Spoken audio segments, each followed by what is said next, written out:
जम्मू कश्मीर में शहीद हुए जवानों के मामले में आम आदमी पार्टी ने कहा है कि इस मुद्दे को संसद में उठाया जाएगा। प्रधानमंत्री नरेंद्र मोदी ने अब तक इस मामले में कुछ भी नहीं कहा है। इस बारे में बातचीत करने के हमारे साथ आम आदमी पार्टी के सांसद संजय सिंह हैं। संजय जी, आप कह रहे हैं कि प्रधानमंत्री इस मुद्दे पर कुछ नहीं कह रहे हैं, संसद में उठाएंगे, क्या कहना चाह रहे हैं? देखिए, प्रधानमंत्री जी की संवेदनहीनता की ये पराकाष्ठा है। कल जब हमारे शहीदों का जनाजा उठ रहा था, उस वक्त प्रधानमंत्री जी जुलूस निकाल रहे थे, जश्न मना रहे थे, और मैं समझता हूं कि अब इनकी सच्चाई धीरे धीरे देश के सामने आ रही है। जब पुलवामा हुआ तो उत्तराखंड में डिस्कवरी चैनल की शूटिंग कर रहे थे। जब कोरोना में लोग मर रहे थे, लाखों लोगों की जान गई, तो बंगाल में चुनाव प्रचार कर रहे थे। और कल पूरे देश ने देखा प्रधानमंत्री और उनकी पार्टी का शर्मनाक चेहरा कि जब हमारे शहीदों की, वीर सपूतों की, उनके परिवारों की दशा ये थी कि वो चीख रहे थे, चिल्ला रहे थे, रो रहे थे, गम में डूबे हुए थे, मातम मना रहे थे। उस वक्त यहाँ पे मोदी मोदी के नारे लग रहे थे, जुलूस निकाल रहे थे, ये जश्न मना रहे थे, फूल की वर्षा कर रहे थे। ये इनका शर्मनाक चेहरा है, ये शर्मनाक चरित्र है भारतीय जनता पार्टी का। प्रधानमंत्री ब्राजील के फुटबॉलर को चोट लग जाए तो ट्वीट कर देते हैं, और इतनी बड़ी घटना पर एक शब्द संवेदना के उन्होंने नहीं बोले। जो जानकारी अब तक मिल रही है कि लश्कर तैयबा से जुड़ा हुआ ये संगठन है जिसने इस घटना को अंजाम दिया है, आतंकवादी घटना को, और पाकिस्तान में ऐसे आतंकवादियों को पोषित किया जाता है, ऐसी घटनाओं को प्रायोजित किया जाता है, तो उसका मुंहतोड़ जवाब भारत को देना चाहिए। प्रधानमंत्री नरेंद्र मोदी आज मध्य प्रदेश में हैं, कई परियोजनाओं का उन्होंने उद्घाटन किया है। इस दौरान उन्होंने इंडिया अलायंस को भी घेरा है। पहली चीज़ तो उन्होंने सनातन को लेकर कहा है कि हर सनातनी को सतर्क हो जाना चाहिए, ये गठबंधन बनाई है सनातन को खत्म करने के लिए। इस तरह की बात, बिल्कुल एक बात जो उन्होंने कही है, मैं इससे सहमत हूं। हर सनातनी को भारतीय जनता पार्टी से सतर्क हो जाना चाहिए। सनातनी को तो बिल्कुल सतर्क हो जाना चाहिए। हिंदू धर्म और सनातन धर्म का सबसे अधिक नुकसान अगर किसी ने इस धरती पर किया है तो उस पार्टी का नाम है भारतीय जनता पार्टी, और उस नेता का नाम है नरेंद्र मोदी। इन लोगों ने क्या किया? प्रभु श्री राम के मंदिर के नाम पे चंदा चोरी की।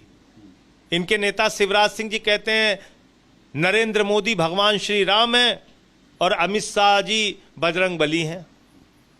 आप हमारे इष्ट देव की तुलना मोदी और अमित शाह से करेंगे? इनके एक उप मुख्यमंत्री थे दिनेश शर्मा जी, कहते थे सीता मैया टेस्ट ट्यूब बेबी हैं। इनके नेता हैं योगी आदित्यनाथ जी, वो भगवान की ही जाति खोज लाते, कहते बजरंग बली तो दलित थे, आदिवासी थे।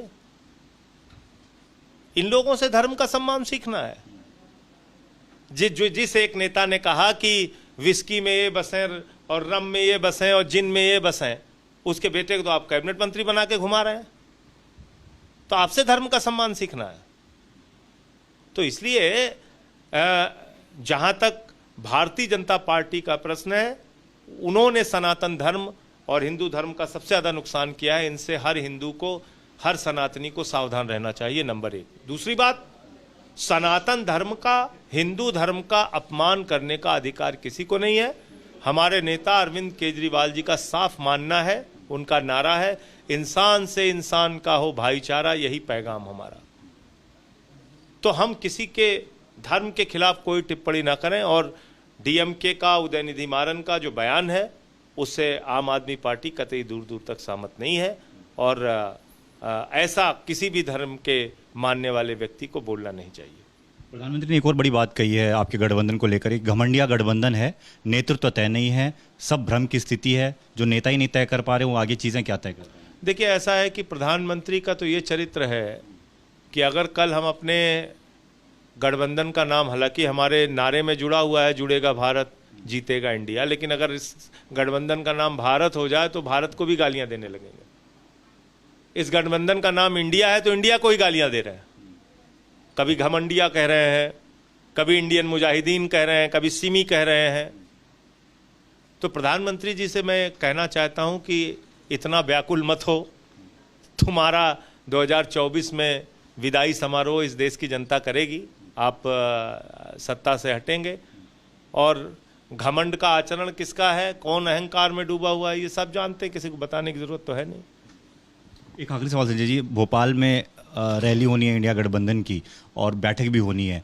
भोपाल मध्य प्रदेश जहां पर चुनाव होना है, अब ये सवाल उठ रहा है कि जब आपने अपने 10 उम्मीदवार खड़े कर दिए, तमाम पार्टी अलग अलग चुनाव लड़ने की बात करी है, वहां पर ये गठबंधन कैसे काम करे? क्या वहां पर सीट शेयरिंग तय कर लिया आप लोगों ने, अलग अलग चुनाव लड़ना है, एक साथ चुनाव लड़ना है? है कि अभी इस पर कोई अंतिम निर्णय नहीं हुआ है। कोई प्रस्ताव जब कोऑर्डिनेशन कमेटी का उनकी पार्टी के रेस्पेक्टिव लीडर्स के पास जाएगा, उस पर कोई अंतिम फैसला होगा तो आपको जानकारी देंगे। तो सीधे तौर पर संजय सिंह कह रहे थे कि जम्मू कश्मीर में जो हुआ है उसको लेकर प्रधानमंत्री को बोलना चाहिए, नहीं बोलेंगे तो संसद में आवाज़ उठाएंगे। वहीं दूसरी तरफ सनातन को लेकर प्रधानमंत्री ने जो कहा है, उन्होंने कहा है कि इस तरीके से भ्रम फैलाने की स्थिति लगातार हो रही है, जबकि सनातन को लेकर अरविंद केजरीवाल सीधे तौर पर कह चुके हैं कि समन्वय सभी धर्मों का होना चाहिए, सभी धर्मों के बीच भाईचारा होना चाहिए। कैमरामैन राजेंद्र सिंह के साथ दीपक सिंह रावत, एबीपी न्यूज़, दिल्ली।